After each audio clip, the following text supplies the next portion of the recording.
விஜயோட கதவுகள் மூடப்பட்டு விட்டன. தமிழ்நாட்டில் ஏடிஎம்கே டிஎம்கே தவிர்த்த மூன்றாவது பெரிய கட்சியாக முதல் தேர்தலே வருவார், நோ டவுட். விஜய் தான் கதவை மூடினார் அப்படிங்கறதானே சார் இப்போ டாக்கா இருக்கு. அவர் தான் மறுத்தார். எதுக்காக மறுத்தார் சொல்லுங்க? Chennai Samartha Aviation College, best aviation college in Tamil Nadu, and GT Holidays presents Behind Roots Beyond the News with Rangaraj Pandey, powered by Howrah Pay, powered by Wakabi, Air Fiber Wi-Fi, Naturals, world's fastest growing salon chain, Social Eagle, AI and Digital Marketing Academy, Tamil Nadu's #1 trusted learning platform, Kartipuram, Coimbator's 200-acre dream township, premium plots, Dr. Srivarma, Ayal Tarum Ayurveda, Arabian Garden Seafood Restaurant. ADMK தாவேகாவின் கூட்டணியை விரும்பியது. அன்னைக்கு இவர்கள் பேசிய விஷயம் அதீதமாக இருந்தது. நான் கேள்விப்பட்டவர். அது வந்து யார் முதலமைச்சர்னு சொல்ல வேண்டாம், ஆளுக்கு பாதி அப்படிங்கிற வரைக்கும் போய் நிப்பாட்டாங்க சீட்டு. முதல்வர் பதவியே கொடுத்தாலும் கூட நாங்க தனித்து தான் நிற்க போறோம் அப்படின்னு சொல்றாரு. அவங்களுக்குள்ளேயே அங்க குழப்பங்கள் இருக்கா சார்? யார்கிட்ட சொன்னாங்க, யார் சொன்னா அப்படிங்கிறத சொன்னோம்ல. என்னை வந்து ஆப்பிரிக்காவில் கூப்பிட்டாவோ, என்னை அமெரிக்காவில் கூப்பிட்டாவோ, என்னை அண்டார்டிகாவில் கூப்பிட்டாவோ, சரி யார் கூப்பிட்டான்னு சொல்லுங்க. அமித்ஷா பேசினார் என்கிட்ட, நாங்கள் ஃபோனை கட் பண்ணிட்டோம். நயினார் நாகேந்திரன் பேசினார், நாங்கள் ஃபோனை எடுக்கவே இல்லை. எடப்பாடி பேசினார், ராங் நம்பர்னு சொல்லிட்டோம். சொல்லுங்க, நாங்கள் தெரிஞ்சுக்கிறோம். சிடி நிர்மல்குமார் சொன்னது பொய்யா? நாங்கள் யாரோடையும் கூட்டணி பேசல. உங்க கூட யார் பேசினா? நான் பலமுறை சொன்னேன், அவர் அதிகமான வாக்குகளைத்தான் பெறப்போகிறார். நம்ம அதுக்கு ஒரு தடவை மாற்றி சொல்லிருக்கேன். சொல்லுங்க, எம்எல்ஏ சீட் கன்வர்ஷன் இருக்குமா? I am not sure. அதுதான் நான் சொல்லிட்டு வரேன். இந்த பாலியல் பிரச்சனைகள், பெண்களுக்கு எதிரான அந்த கொடுமைகள் டெய்லி நடந்துகிட்டே இருக்கு. ஒரு 70-72 வயது பெரியவரை தலையில கல்லை தூக்கி போட்டு கொன்னு அந்த வீட்டில் இருந்து 65-68 வயசு பாட்டி வந்து பாலியல் வன்முறை. இதெல்லாம் கற்பனை பண்ண முடியுதானே தெரியல. இது எப்படி சாத்தியம்னு தெரியல. அங்கே தான் நமக்கு வந்து இந்த போதைப் பொருள் இன்ஃப்ளூயன்ஸ் பற்றி எல்லாரும் பேசுகிறாங்க. ஏன்னா போதைப் பொருள் உள்ளே போய் மனிதனை மிருகமாக்கி வச்சிருக்கு. அப்போ அவனுக்கு கண்ணாடி எதிர யார் இருக்காங்கிற கேள்வியில் எனக்கு என்ன வேணுங்கிற கேள்வி மட்டும் தான் நினைக்கிறாங்க. இந்த கூடம் எப்படி வருது? உள்துறை செயலாளர் தீரஜ்குமார் அவர்கள் சொல்றார், பார்த்தீங்களா, கொலை குறைஞ்சிருக்கு, கொள்ளை குறைஞ்சிருக்கு, பாலியல் வன்முறை குறைஞ்சிருக்கு அப்படின்றார். நாங்கள் எவ்வளோ கட்டுப்படுத்தியிருக்கோம் பாருங்கன்றார். POCSO கூடியிருக்கு, ganja கூடியிருக்கு. Chennai Samartha Aviation College, best aviation college in Tamil Nadu, and GT Holidays presents Behind Woods Beyond the News with Rangaraj Pandey, powered by Howrah Pay, powered by Wakabi, Air Fiber Wi-Fi, Naturals, world's fastest growing salon chain, Social Eagle, AI and Digital Marketing Academy, Tamil Nadu's #1 trusted learning platform, Kartipuram, Coimbator's 200-acre dream township, premium plots, Dr. Srivarma, Ayul Tarum Ayurveda, Arabian Garden Seafood Restaurant. டிவிகேக்குள்ளேயே வந்து திரு நிர்மல்குமார் அவர்கள் வந்து கூட்டணி பேச்சுவார்த்தையே நடத்தலைங்கிறார். இந்த பக்கம் ஆதவ அர்ஜுனா வந்து 90 சீட்டு 2.5 வருஷம் CM போஸ்ட்டுக்கெலாம் கேட்டாங்க. முதல்வர் பதவியே கொடுத்தாலும் கூட நாங்கள் தனித்து தான் நிற்க போகிறோம் அப்படின்னு சொல்கிறார். அப்போ அவங்களுக்குள்ளேயே அங்கே குழப்பங்கள் இருக்கா சார்? அதான் நான் சொன்னேன், இது வந்து யார்கிட்ட சொன்னாங்க, யார் சொன்னா அப்படிங்கிறத சொல்லணும்ல. என்னை வந்து ஆப்பிரிக்காவில் கூப்பிட்டாவோ, என்னை அமெரிக்காவில் கூப்பிட்டாவோ, என்னை அண்டார்டிகாவில் கூப்பிட்டாவோ, சரி யார் கூப்பிட்டான்னு சொல்லுங்கள். ஓகேவா? எல்லா உலக நாடுகளை பூரா கூப்பிட்றீங்க, வந்து வேறு எங்கேயும் கிளைகள் இல்லைன்னு சொல்லிட்டு பண்ணு சந்தோஷம். யார் கூப்பிட்டாலும் சொல்லுங்கள். நான் அமித்ஷா பேசினார் என்கிட்ட, நாங்கள் ஃபோனை கட் பண்ணிட்டோம். நயினார் நாகேந்திரன் பேசினார், நாங்கள் ஃபோனை எடுக்கவே இல்லை. எடப்பாடி பேசினார், ராங் நம்பர்னு சொல்லிட்டோம். சொல்லுங்கள், நாங்கள் தெரிஞ்சுக்கிறோம். யார்கிட்டையும் யாரோ பேசுனதுக்குலாம் வந்து இப்போ நான் கூட தான் பேசுவேன். நீங்கள் கூட்டணி சேர்ந்தால் ரொம்ப நல்லது, நான் 100 முறை பேசியிருக்கேன். யாருக்கு உங்களுக்கு நல்லது சொல்லியிருக்கேன். அப்புறம் ரங்கராஜ் பாண்டே வந்து கூட்டணி சேர சொல்லி சொன்னார். அதுவும் கணக்கு உங்களுக்கு ரங்கராஜ் பாண்டே சொன்னா என்ன சொன்னாட்டி என்ன? Rangaraj Pandey is no way to convince Edappadi யார் அமித்ஷா ரங்கராஜ் பாண்டே பேச்சை கட்டு செய்ய போகிறாங்களா? அப்போ யாரோ நலம் விரும்பிகள் 4 பேர் பேசுகிறாங்க, அதை வச்சு இப்படி நீங்கள் சொல்ல முடியும்? அப்போ வந்து நீங்கள் கேட்ட மாதிரி சிடி நிர்மல்குமார் சொன்னது பொய்யா? நாங்கள் யாரோடையும் கூட்டணி பேசலை. உங்கள் கூட யார் பேசுனா? நான் உங்களுக்கு நினைவுபடுத்த விரும்புகிறேன். 2024 பாஜக வந்து அதிமுக கூட்டணியை விரும்பியது. அப்போ அதிமுக கதவை அடைத்து விட்டது. அதிமுக அது என்டர்டெயினே பண்ணல. ஒன் சைடாக இட் வாஸ் தேர். அது வந்து பிஜேபி ரொம்ப ஏடிஎம்கேல 2ஆம் கட்ட 3ஆம் கட்ட தலைவர்கள் ரொம்ப விரும்பினாங்க. திரு எடப்பாடி பழனிசாமி கேட்டகரிக்கெலாம் க்ளோஸ் பண்ணிட்டார். அந்த வாய்ப்பிலும் க்ளோஸ் பண்ணிட்டார். அப்போ it was one side love, அந்த பக்கம் இருந்துச்சு. அப்போ இங்கே எப்படி சொல்லணும்ல, இவர் வந்து நாங்கள் பேசவே இல்லைன்னு சொல்லி சொல்கிறாரு. இவர் எங்களை அப்படி கூப்பிட்டாங்க, இப்படி கூப்பிட்டாங்க. யார் கூப்பிட்டான்னு சொல்லணும்ல. என்ன ஏடிஎம்கேலேருந்து என்ன தூது விட்டாங்க சொல்லணும். நான் உங்களுக்கு பலமுறை சொல்லியிருக்கேன், ஏடிஎம்கே தாவேகாவின் கூட்டணியை விரும்பியது. அது உண்மை. எப்போ? 2025 ஏப்ரலுக்கு முன்னாடி, பாஜகவோட சேர்றதுக்கு முன்னாடி. அன்னைக்கு இவர்கள் பேசிய விஷயம் அதீதமாக இருந்தது. நான் கேள்விப்பட்டவர். அது வந்து யார் முதலமைச்சர்னு சொல்ல வேண்டாம், ஆளுக்கு பாதி அப்படிங்கிற வரைக்கும் போய் நிப்பாட்டாங்க சீட்டு. ஏப்பா இது பிஜேபி எவ்வளோ தங்கமான கட்சியாக இருக்கேன்னு சொல்லிட்டு அவர் அங்கே மனசை மாற்றிட்டு வந்துட்டார். அப்போ தான் வந்து பிரசாந்த் கிஷோர் வந்து இவங்க எடப்பாடி மனசை கரைச்சிக்கிட்டு இருந்தார். எப்படியாவது வந்து ஏடிஎம்கே பிஜேபி ஏடிஎம்கேவும் இவங்களும் சேர்ந்தாண்டா இருக்கணும். அவர் வந்து தந்தி டிவியில் ஹரிகரனுக்கு வந்து பீகாரில் வச்சு பேட்டி கொடுக்குறாரு. அப்போ வீம்புக்குனே அக்கண்ணா போட்டு ஒரு வார்த்தையை பயன்படுத்துகிறார். என்னென்ன, பாஜக கூட்டணிக்கு அதிமுக போச்சுன்னா டிசாஸ்டராக போயிடும். எங்கள் கூட்டணி எப்போங்கிற நாங்கள் டிசம்பரில் முடிவு பண்ணுவோம். இது 2025 ஏப்ரல் மேலே சொல்கிறார். என்ன கணக்குன்றீங்க? பாஜகவையும் அதிமுகவும் சேர விடக்கூடாதுங்கிற ஒரு கணக்கு. அப்படியே இழுத்துக்கிட்டே போவோம். டிசம்பர் வரைக்கும் நம்ம பார்ப்போம். அது திரு எடப்பாடி பழனிசாமி புரிஞ்சுக்கிட்டார். இதெல்லாம் நமக்கு வந்து ஆளுக்கு பாதி, இதெல்லாம் வந்து நெகோசியேட். நீங்கள் வந்து ஒரு பொருளுக்கான விலை 1000 ரூபா சொல்கிறீங்க, அப்புறம் நீங்கள் 900 ரூபா கொடுப்பீங்க, 250 ரூபா கொடுப்பீங்க, 150 ரூபா கொடுக்க மாட்டீங்களா? இவ்வளோ அந்த பொருளுக்கு எவ்வளோ? அப்போ ஆளுக்கு பாதி 2.5 வருஷம். அதுவும் இல்லாமல் இஃப் ஐம் நாட் ராங், யார் சிஎம்னு சொல்லக்கூடாதுன்னு முதல்ல வந்திருக்கு. அது திரு எடப்பாடி பழனிசாமி ஓபிஎஸ்கே அந்த வாய்ப்பை கொடுக்காதவர், திருமதி சசிகலாக்கே அந்த வாய்ப்பை கொடுக்காதவர், திரு விஜய்க்கு அந்த வாய்ப்பை கொடுப்பார். அப்போ நம்ம அந்த நான் நெகோஷியபிளாக ஒரு விஷயம் போகும்போது அது அப்படியே முடிஞ்சது. பிறகு பாஜக விரும்பியது, இதுவும் உண்மை, இது பாஜக ட்ரை பண்ணாங்க, பேசுகிறாங்க. ஆனால் இது எல்லாமே இந்த பக்கம் வந்து ஒரு பயங்கரமான ஒரு வேற ஒரு உலகத்தில் அவங்க இருந்தபோது அது முடிச்சிட்டாங்க. அதற்கு பிறகு என்ன நினச்சுன்னா, இந்த ரெண்டுமே முடிஞ்சிருச்சு, பழசு. அதான் சொன்னாங்க. இந்த ரெண்டும் முடிஞ்ச பிறகு ஒரு பெரிய பாஸ். அதுக்கப்புறம் திரும்பி வந்து தாவேக்கால வந்து கேட்குறாங்க என்னங்க பண்ணலான்னு. மாவட்ட செயலாளர்கள் 130 பேரில் 120 பேர் வந்து 120 90 பேர் சொல்கிறாங்க பாஸ் நம்ம அலையன்ஸ் போயிடணும் அப்படின்ட்டு. இதை யார் கசி விட்டா? நீங்கள் நடத்துகிற மாநாட்டில் வந்து, நீங்கள் நடத்துகிற கூட்டத்தில் வந்து நடந்து யார் சொல்லுவா எங்களுக்கு? அது இன்டோர் மீட்டிங். நீங்கள் வந்து ஆன்லைனில் கேட்குறீங்க, எங்களுக்கு எப்படி தெரியும்? அது அவர்கள் தான் சொல்கிறாங்க. என்ன தலைவராக என்ன நடந்துச்சு நாங்கள் கேட்குறோம். அதெல்லாம் ஒன்றும் நடக்கலைங்கன்னு ஃபோனை வைக்க வேண்டியதானே? நீங்கள் சொல்கிறீங்க இந்த மாதிரி இருக்குது, இந்த மாதிரி இருந்தால் சொல்கிறீங்க. அப்போ செய்தியாளர்கள் பூரா கேட்குறாங்க, எல்லா ஊடகத்திலும் செய்தி எப்படி வந்துச்சு? அவங்க சொல்லாமல் எப்படி அந்த செய்தி வரும்? உங்களுக்கு புரியுங்களா? அப்போ அவர்கள் விரும்புகிறார். இப்போ வந்து கடை விரித்தேன் கொள்வார் இல்லை தான், அது டூ லேட். இப்போ வந்து வண்டி நகர்ந்து போயிடுச்சு. அது அவங்க வந்து அடுத்த வேலையை தான் பார்க்கணும். அதுக்கப்புறம் தான் நீங்கள் பார்த்தீங்கன்னா கரெக்டாக உங்களுக்கு ஞாபகம் வச்சு பார்த்தீங்கன்னா ஒரு டைம்லைன் நான் சொல்ல வரேன். சிபிஐ விசாரணைக்கு திரு விஜய் போய் ஆஜராகிட்டு வந்த மறுநாள் சிடி நிர்மல்குமாரோட அறிக்கை. அவ்வளோதான். அப்போ வந்து இவங்க வந்து அதுக்கப்புறம் ஏதாவது ரீச் பண்ணியிருப்பாங்களா இல்லையான்னு தெரியல. அதுக்கப்புறம் வந்து ரீச் பண்ணுறக்கோ டோர் ஓப்பன் பண்ணுறக்கோ ஸ்பேஸ் இல்லைங்கும் போது அது கிளியராக பிக்சர் கிளியராக இருந்தால் எனக்கு தெரிஞ்சு விஜயோட கதவுகள் மூடப்பட்டு விட்டன. நான் ஏற்கனவே சொன்னதான், அது வந்து அதுக்கு மேலே திருப்பி ரீஓப்பன் ஆக்கான ஸ்பேஸ் அன்லஸ் அன்டில் ஏதாவது வந்து ஒரு பெரிய ட்விஸ்ட் தான் நடந்தாலே தவிர எனக்கு தெரிஞ்சு வாய்ப்பு. விஜய் தான் கதவை மூடினார் அப்படிங்கிறது தானே சார் இப்போ டாக்கா இருக்கு. ஏன்னா சிபிஐக்கு போயும் ஸ்டில் அதுலேருந்து வெளில வரும்போது கை காமிச்சிட்டே வச்சுக்கோங்க. சீச்சி இந்த மாங்காய் புளிக்குன்னு சொல்லி சொன்னால் உங்களுக்கு பெருமை தான், வச்சுக்கோங்க. யார் வேண்டாம்னு சொன்னால்? நீங்கள் 90 மாவட்ட செயலாளர்கள் விரும்பினாங்கன்னு எதுக்கு நீங்கள் செய்தி சொன்னீங்க? சரி, நீங்கள் தான் விரும்புனீங்க, அவர் தான் மறுத்தார். எதுக்காக மறுத்தார் சொல்லுங்கள்? தனித்து நாங்கள் நிற்க போகிறோம் அப்படின்னு. அதுக்கு தான் நான் என்ன கேட்க வரேன்னா, ஒருவேளை அன்டெஸ்டட் இவ்வளோ நாள் விஜய் சொல்லிட்டே இருக்காங்களே, நான் தனித்து நின்னாலே எனக்கு இவ்வளோ பெரிய ஒரு மெஜாரிட்டி வரும் அப்படிங்கிறத நிரூபிக்கிறதுக்காக அவர் நிற்கிறாரா? தனித்து வந்து ஆட்சியை பிடிக்கட்டும். நம்ம என்ன சொல்லுவோம்? உங்கள் பிகின் நோட்ஸில் என்ன நீங்கள் சொல்லுவீங்க, நான் சாணக்கியன்னு சொல்லிடுவோம். விஜய் வந்து முதலமைச்சர் ஆகலன்னு சொல்லிடுவோமா? தாவேக்கா வெற்றி பெறல அப்படின்னு சொல்லிடுவோமா? தாவேக்கா ஆப்பிரிக்காவில் வேண்டும் சொல்லுவோமா? தாவேக்கா தனிப்பெரும் கட்சியானது, நம்பர் 1 கட்சியானது, ஆட்சியை பிடிக்கிற விஜய் முதலமைச்சர் ஆகிறார். எம்ஜிஆருக்கு பிறகு வந்து மானியத்தினை பொறுமான கக்கப்பகம் கத்திட மாட்டோமா? சொல்லிட்டு போகிறோம். ஆனால் தானே நான் பலமுறை சொன்னேன், அவர் அதிகமான வாக்குகளைத்தான் பெறப்போகிறார். நம்ம அதுக்கு ஒரு தடவை மாற்றி சொல்லியிருக்கேன். சொல்லுங்கள், தமிழ்நாட்டில் ஏடிஎம்கே டிஎம்கே தவிர்த்த 3வது பெரிய கட்சியாக முதல் தேர்தலே வருவார், no doubt. MLA seat conversion இருக்குமா? I am not sure. அதுதான் நான் சொல்லிட்டு வரேன். அவருக்கு வந்து எனக்கு ஓட்டு போது சீட் வேண்டாம்னா சந்தோஷம். அது டைம் டெஸ்டடு அன்டெஸ்டட் நம்ம டெஸ்ட் பண்ணி பார்ப்போம். குட், நல்லா ட்ரை பண்ணலாம், தப்பே கிடையாது, குட், ட்ரை பண்ணலாம். பெரம்பூர் தொகுதியில் விஜய் அவர்கள் நிற்க போகிறாங்க, டெஸ்ட் பண்ண போகிறாங்க அப்படிங்கிற ஒரு பேச்சு வருதே சார். ஒரு சொல்கிறாங்க, நிறைய பேர் சொல்கிறாங்க. பெரம்பூர் சொல்கிறாங்க, அப்புறம் திருச்சி ஒரு தொகுதி சொன்னாங்க, அங்கே கிறிஸ்தவர்கள் அதிகமாக இருக்கிறாங்கன்னு சொல்லி சொன்னாங்க. ஒரு கணக்கு இருக்கும், அவங்க நிறையா வந்து ஃபீல்டு ஒர்க் பண்ணியிருப்பாங்க, சர்வே அரேஞ்ச் பண்ணியிருப்பாங்க, இருக்கும், போட்டியிடலாம். அது நான் வந்து இல்லை, எங்கள் செய்தியாளரும் அப்படி சொல்கிறாங்க. பட் பெரம்பூர் அப்படிங்கிறது அவருக்கு சாதகமாக இருக்குமா சார்? அவருக்கு எதிர் கேண்டிடேட் யாருங்கிற பொறுத்து இப்போ பெரம்பூரை பொறுத்த வரைக்கும் திமுக வந்து கன்சிஸ்டன்ட் க்ரோத்தில் இருந்துகிட்டே இருக்கு. கேண்டிடேட் யாருன்னு பார்க்கணும், எதிரை யாருன்னு பார்க்கணும், ஏடிஎம்கேல யாருன்னு பார்க்கணும், அதுக்கப்புறம் தான் சொல்லணும். இன்னொரு டாக் சேகர் பாபு அவர்கள் விஜய் அவர்கள் நின்று அங்கே வருவாங்க அப்படிங்கிற ஒரு டாக்கும் இன்னைக்கு போயிட்டு இருந்ததே சார். எப்பயுமே பார்த்துக்குங்க, எடப்பாடி பழனிசாமிக்கு எதிராக ஸ்டாலின் போட்டியிட மாட்டார், மோடிக்கு எதிராக ராகுல் போட்டியிட மாட்டார். இதெல்லாம் வந்து பேசிக்கலான விஷயங்கள். நீங்கள் வந்து மறைந்த முதலமைச்சர் அம்மா தான் இந்த கேமை வந்து பயங்கரமாக பண்ணாங்க. இது வரைக்கும் யாருமே இந்தியாவிலே செய்யாத விஷயத்தை பண்ணாங்க. போய் நின்று போட்டிடுன்னு சொல்லிட்டாங்க. திண்டுக்கல்லில் பார்த்தீங்கன்னா டிஎம்கே ஐ பெரியசாமி பயங்கர ஸ்ட்ராங்கான ஆள், நத்தம் விஸ்வநாதன் ஏடிஎம்கேல பெரிய ஸ்ட்ராங்கான. இவர் ஆத்தூரில் நிற்பார், ஒரு நத்தத்தில் நிற்பார். 2 பேருமே தனித்தனி நிற்பாங்க, 2 பேருமே ஜெயிச்சிருவாங்க யார் ஆட்சிக்கு வந்தாலும். அம்மா வந்து டப்புன்னு எதிர போட்டு விட்டாங்க. விழுப்புரத்தில் வந்து பொன்முடிக்கு எதிராக சண்முகத்தை போட்டு விட்டாங்க. அவர் வேறு தொகுதியில் நிற்பார், இவர் வேறு தொகுதியில் நிற்பார், 2 பேரும் நேருக்கு விட்டாங்க. இதை மாதிரி கிட்டத்தட்ட ஒரு 3-4 தொகுதியில் நீங்கள் பெரிய பயங்கரமான ஸ்ட்ராங் ஹோல்டு அந்த மாவட்டத்தில் நான் தான் கிங் சொல்லிங்களே, நேரம் போதுங்கட்டாங்க. பயங்கரமான ஒரு டெஸ்ட் கேமான. இத்தனைக்கும் அவங்க தொடர்ந்து ஜெயிச்சிட்டு இருந்தாங்க. ஸோ அவங்க என்னென்ன இந்த மாதிரி ஒரு அண்டர்ஸ்டாண்டிங் இவங்க பண்ணாங்க. ஆனால் நார்மல் விஷயம் அப்படி யாரும் நினைக்கல. திரு சேகர்பாபு வந்து நிற்பார், நின்னா என்னவார், ஜெயிப்பாரெல்லாம் ஜெயிக்கலாம், ஜெயிக்காம போகலாம். நார்மலாக அப்படி பண்ணுறது வழக்கமே இல்லை. அன்லஸ் அன்டில் திடீர்னு ஏதாவது வந்து வேறு வழி இல்லாமல் மாட்டிட்டு இதுதான் ஏன் தொகுதி, அவர் இங்கே தான் போட்டிட போகிறான்னு சொல்லி அப்படி வந்தாலே தவிர வேறு எதுவும் மாறும். இப்போ தொண்டாமுத்தூரில் வந்து வேலுமணி நிற்கிறார்.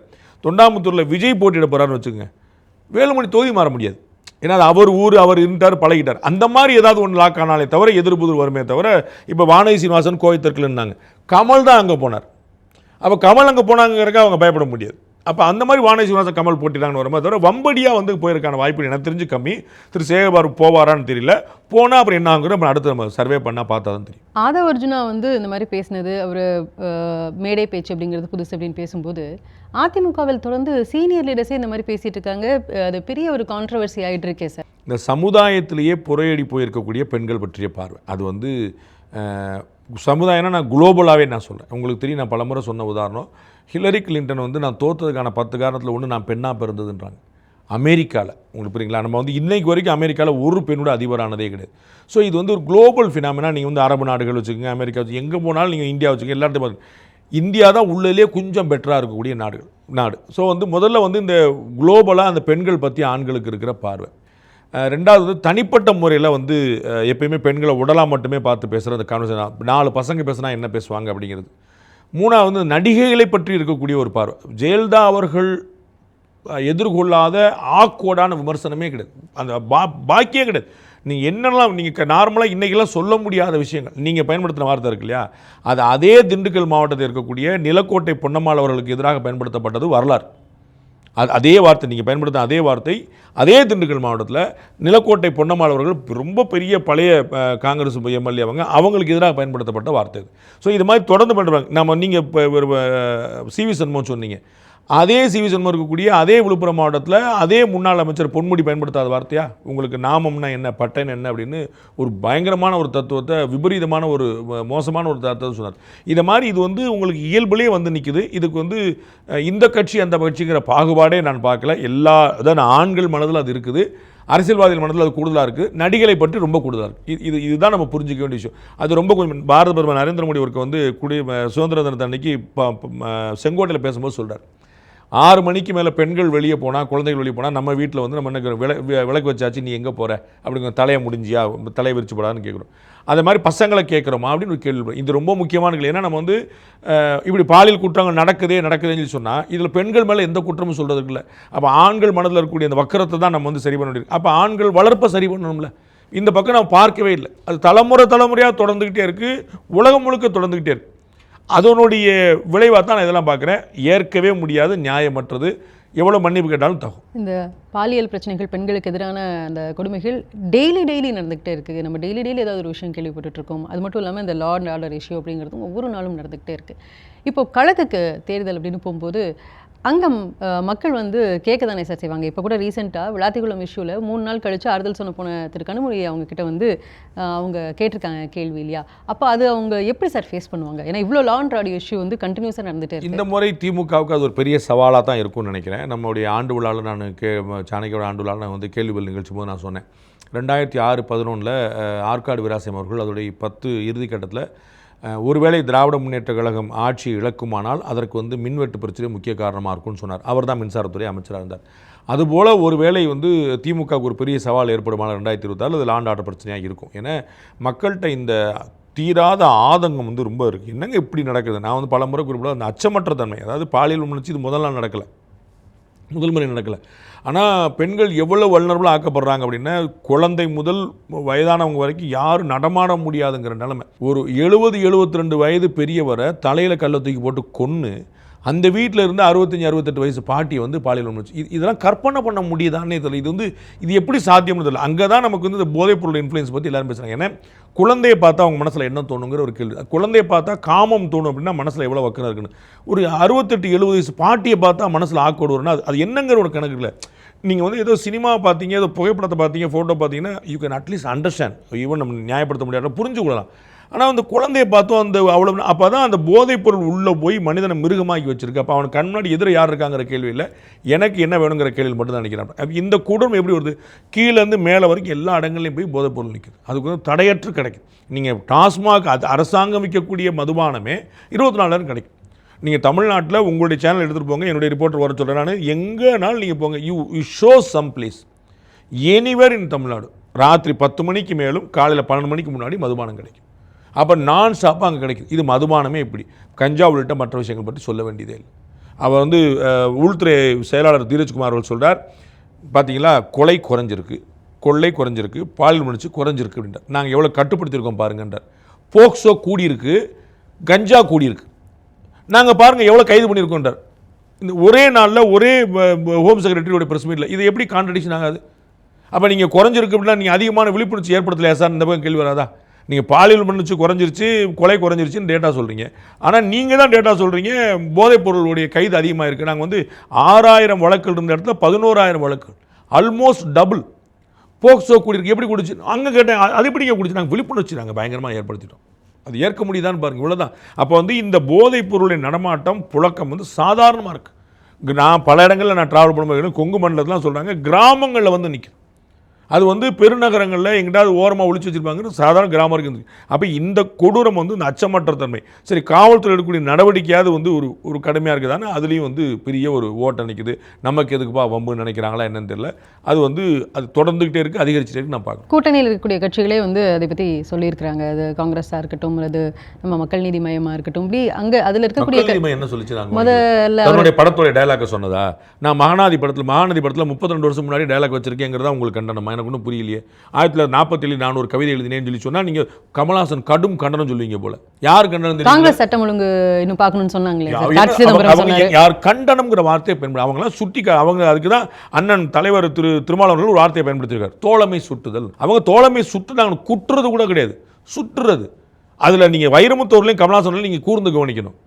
திமுக ஆட்சியில் ஒன்று சொல்லிருச்சுன்னா சமுதாயத்துக்கு கவலைக்கு போயிடுவாங்க. ஏடிஎம்கே ஆட்சியில் நினைச்சுன்னா ஆட்சியாளர்கிட்ட போயிடுவாங்க. புரியுங்களா? நீங்கள் வைரமுத்து கேளுங்க என்னென்ன அந்த கொடுமையை பற்றி அவர்கிட்ட கேட்கக்கூடாதுன்னு வச்சுக்கோங்க. அந்த விஷயத்தை இருந்தாலும் சொல்கிறேன். அவர் அந்த கொடுமையை பற்றி நான் சொல்லேன். நான் வந்து 1930 நான் கவிதை எழுதினேன் பார். அண்ணன் கமல்ஹாசன் சொல்கிறேன், நான் பாரு 32 வருஷம் முன்னாடி மகாநதியிலே நான் வந்து டைலாக் வச்சுருந்தேன். அதுவாங்க இங்கே பிரச்சனை. இந்த அரசு என்ன செய்யுன்னு சொல்லுங்கள், அதை சொல்ல மாட்டார். இது ஏடிஎம்கே கவர்மெண்ட். ஏன் நான் கொடுத்த வரிப்பணம் எங்கன்னு ஏடிஎம்கே கவர்மெண்ட்டில் கேட்டார். அப்போ சமுதாய தீங்கு பற்றி பேசலை, நான் கொடுத்த வரிப்பணம் எங்கன்றார். திரு அண்ணாமலை அவர்களாக இருக்கட்டும், கௌதமி மேடமாக இருக்கட்டும், அவங்க கேட்குறாங்க, இப்போது கரூர் சம்பவத்துக்கு ஒரே நாள்லேயே உங்களுக்கு 41 பேர் உடற்கூறாய்வு பண்ண முடிஞ்ச போது, இந்த சம்பவம் நடந்து 3 நாட்கள் கனிமொழி அவங்க போய் கேட்கும்போது களத்தில் உடற்கூறாய்வு வரட்டும், அப்போ தான் இதே சரியாக சொல்ல முடியும்னு சொல்கிறாங்க. இது ஏன் நடக்கலை அப்படிங்கிறதையும் கேட்குறாங்க. இயல்பான கேள்வி. நேர்மையான காரணங்கள் எல்லோருக்கும் தெரியும். இதில் வந்து நம்ம வந்து வெளியே சொல்ல வேண்டிய என்ன இருக்குது, எல்லாருக்கும் தெரியும். அதை வந்து தெரியாமல் எப்படி இருக்குது, எப்படி வராமல் போகும். அவர்களுக்கு தேவைன்னா 41 பாடி கிடச்சிரும், இன்னொரு தடவை ஒரு பாடி கிடைக்காது. அவர் தெரியும். ஏன் குற்றவாளிகள் ஏன் கண்டுபிடிக்க முடியாமல் இருக்குது? நீங்கள் ஜெயக்குமார் ஜெய்சிங் திருநெல்வேலியில் கொல்லப்பட்டவருக்கு என்ன கிடைச்சதா? அவருக்கு குற்றவாளி கண்டுபிடிச்சாங்களா? நீங்கள் விளாத்திக்குள்ள மாணவிக்கு சொல்லிட்டு இருக்கிறீங்க.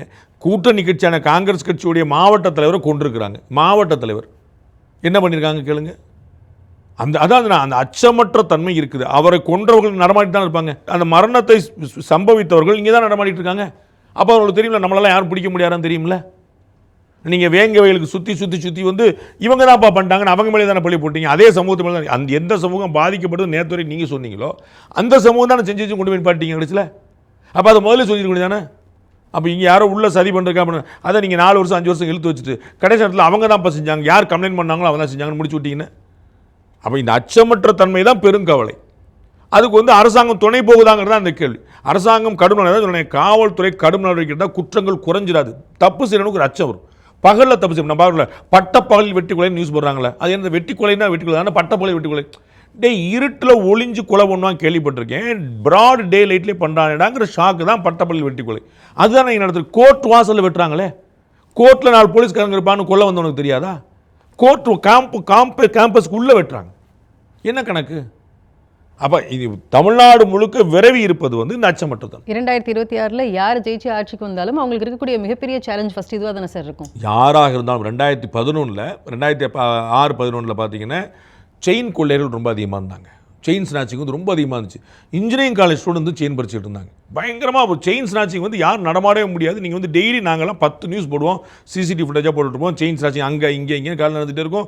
பையங்க பசங்க ஊராள் பெரிய ஆள் வச்சா நெத்தி நிறைய பட்டை போட்டு வயசான பெரியவரெலாம் செயின் ஸ்நாச்சிங்கிறது that become a routine work. அந்த மாதிரி நடந்துச்சு. அப்போ ஜெயலலிதா அவர்கள் ஆட்சிக்கு வந்தோடனே பெருசாக குறைஞ்சது. அவங்களாம் ஓடி போயிட்டாங்க, நாங்கள் வந்து ஃபுல்லாக பிடிச்சி குறைச்சி சொன்னாங்க. இன்றைக்கி நம்ம வந்து கம்மியாக இருக்கிறத பார்க்குறோம். அது மாதிரி தான் யார் வந்தாலும் லா அண்ட் ஆர்டர் தான். நீங்கள் ஒரு மாநிலத்தில் ஒரு இன்வெஸ்ட் பண்ணலாமா வேண்டாமாங்கிறது எப்படி. நீங்கள் பீகாரில் என்ன சொல்லுவீங்க, காட்டாட்சின்னு சொல்லிட்டு இருந்தீங்க. எதனால சொல்லிட்டு இருந்தீங்க? லாலு பிரசாத் ஆண்ட போது லா அண்ட் ஆர்டர் தான் major problem.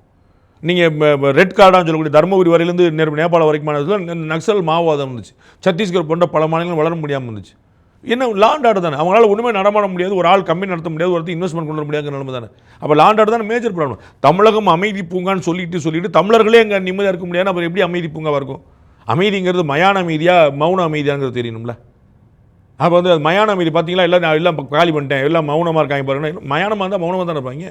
On the whole இப்போது நம்பர் ஆஃப் பார்ட்டிஸ் வந்து இங்கே அலையன்ஸில் வந்து நம்பர் ஆஃப் பார்ட்டிஸ் அதிகமாக இருக்காங்க அப்படிங்கிறதுனால டிஎம்கே வந்து ரொம்ப ஒரு பலமான கூட்டணி அப்படின்னு சொல்ல முடியுமா ஏடிஎம்கே விட? ஆர் அந்த அவங்களுடைய ஓட் ஷேர்னு தனித்தனியாக பிரித்து பார்க்கும்போது எடப்பாடி பழனிசாமி வந்து இதை ரொம்ப தெளிவாக பதில் சொல்கிறார். எங்களுடைய சாணக்கியோட ஆண்டு விழாவில் நீங்கள் வந்து எண்ணிக்கையா பலமா அப்படின்னு பாருங்கள், நம்பர்ஸ் பார்க்கக்கூடாது. நம்பர்ஸ் வந்து கிரவுண்டில் பார்க்கணும். நம்பர்ஸ் ஆஃப் பார்ட்டி நம்பர்ஸை பார்க்கல, பார்ட்டியோடைய ஓட்டு நம்பரை நீங்கள் பார்க்கணும்னு சொல்கிறார். இவ்வளோதான் கணக்கு. ஒரு பேச்சுக்கு நீங்கள் சொல்கிறேன், அதிமுகவும் தாவேக்காவும் பாஜக 3 மட்டும் 3 கட்சி தவிர யாருமே இல்லை. நீங்கள் வந்து பாமக இல்லை, அம்மா மக்கள் முன்னேற்ற கழகம் இல்லை, தமாக இல்லை, அது மாதிரி யாருமே இல்லை. 3 கட்சி தான் இருக்குன்னு சொல்லுங்க. அது பலமான கூட்டணிமைங்களா கம்மியான கூட்டணிமைங்களா? அப்போ 3 கட்சியாக இருந்தாலும் ஆட்டி படைக்க முடியும் உங்களுக்கு. இவ்வளோதான் பாயிண்ட். அப்போ வந்து நீங்கள் இந்திய யூனியன் முஸ்லீமுக்கு எத்தனை கோடி ஓட்டு சொல்ல போகிறீங்க, மனிதநேய மக்கள் கட்சி எத்தனை ஓட்டு சொல்ல போகிறீங்க, மனிதநேய ஜனநாயக கட்சி எத்தனை சொல்ல போகிறீங்க, கொங்கு நாடு மக்கள் தேசிய கட்சி எத்தனை சொல்ல போகிறீங்க, தேசிய முற்போக்கு திராவிட, இது எல்லாம் சேர்த்து 2% வராது உங்களுக்கு. ஏற்கனவே இருக்கிற ஓட்டு தான். அதில் வந்து you cannot add even single vote. அப்போ அவங்களுக்கு என்ன கொடுக்க முடியும்? அதனால தான் எல்லாரும் கொடுத்துட்டு எல்லாத்துக்கும் திமுக சின்னத்தில் போட்டிட்டார். அப்படின்னு என்ன அர்த்தம்? You don't have your own vote. இந்திய கம்யூனிஸ்ட் கட்சி சொல்ல முடியுமா? விடுதலை கட்சி விருது சொல்ல முடியுமா? காங்கிரஸ் சொல்ல முடியுமா? காங்கிரஸுக்கு ஏன் வந்து உதயசூரிய சின்னத்தில் போட்டியிட சொல்லலை? They have their vote. இந்த டிஎம்கே ஓட்டில் போயிருக்கிறவங்களுக்கு யாருக்கு அவங்க என்ன ஓட்டு இருக்குன்னு அவங்க சொல்லட்டும். எனக்கு ஓட்டு இருக்குன்னு சொல்லட்டும். There is no such vote. அப்போ நீங்கள் அதில் வந்து 28, 30, 48 கூட வச்சுக்க வேண்டியதான். சரி, 2024 இந்திய அலையன்ஸ் போட்டு 36 கட்சிகள் கூட்டணி வச்சாங்க. 36 கட்சி இந்தியா முழுக்க, இன்க்ளூடிங் காங்கிரஸ் நான் சொல்ல வரேன், அத்தனை பேரும் சேர்ந்து பிஜேபி வாங்கின தனி சீட்டு வாங்கினாங்களா? 240 வாங்கினாங்களா? பிஜேபி இந்தியா முழுக்க வாங்கின தனி சீட்டு 240. இவங்க அத்தனை பேர் சேர்ந்து 240 வாங்கினா அப்போ 36 பெருசா 1 பெருசா? நீங்கள் கூட்டணி கட்சியில் வந்து பெர்செப்ஷன் கேமுக்கு ஆகும். நம்ம வந்து மீடியாக்களை போனால் அவர் கூட்டணி, இவர் ஆதரவு, இவர் சம்மதம் அப்படின்னு அது ஆகும். ஓட்டாக மாறுமா சீட்டாக மாறுமாங்கிறது என்டல் டிஃப்ரெண்ட். அப்போ அந்த ஓட் ரேஷியோ அல்லது ஓட் ஷேர் அப்படிங்கிறத பொறுத்த வரைக்கும் பிஜேபி பாமக இருக்கக்கூடிய அந்த என்டிஏ அலையன்ஸ் வந்து டிஎம்கே அலையன்ஸை விட பலமானதாக இருக்கிறதா? டஃப் ஃபைட் கொடுக்குறாங்கன்னு நான் சொல்கிறேன். நான் ஒரு தடவை கூட ஏடிஎம்கே அலையன்ஸ் வந்து ஜெயிக்க போகுதுன்னோ டிஎம்கே அலையன்ஸ் ஜெயிக்க போகுதுன்னோ சொல்லலை. டஃப் ஃபைட் அஹெட்னு சொல்ல வரேன். 2 பேருக்குமே வலுவான போட்டி காத்திருக்கிறது. 2 பேருமே சுலபமாக இல்லை. தாவேக்கா வந்து ஸ்பாயில் பண்ணி யார் கொண்டு வர, ஒருவேளை நாளைக்கு ஒருத்தர் ஸ்வீப் எடுத்தாலும், ஏடிஎம்கே ஸ்வீப் எடுக்குது, டிஎம்கே ஸ்வீப் ரிட்டர்ன் எடுக்குதுன்னா கூட அது இந்த ஓட் லாஸ்னால இருக்குமே தவிர அவர்களுக்கான ஆதரவுனால இருக்காது. 2 பேருமே ஆல்மோஸ்ட் ஈக்குவல் ஃபைட்டில் இருக்கிறாங்க. 2 பேரும் நெக் டு நெக் நிற்கிறாங்க. டிஎம்கே டிக்ளைன்லையும் ஏடிஎம்கே அப்பில் இருக்குது. ஆனால் சேர்ந்து 2 ஈக்குவலாக தான் இருக்குது. இவர்களுக்கு இறங்கியிருந்தாங்க, அதனால் ஏறி இருக்காங்க. இவர்கள் ஏறி இருந்தாங்க, இறங்கியிருக்காங்க. ஸோ வந்து டிஎம்கே ஓட்டு குறைஞ்சிருக்கு, ஏடிஎம்கே ஓட்டு கூடியிருக்கு. ஆனால் 2 பேருமே வந்து இப்போ ஈக்குவல் பொசிஷனில் இருக்கிறாங்க.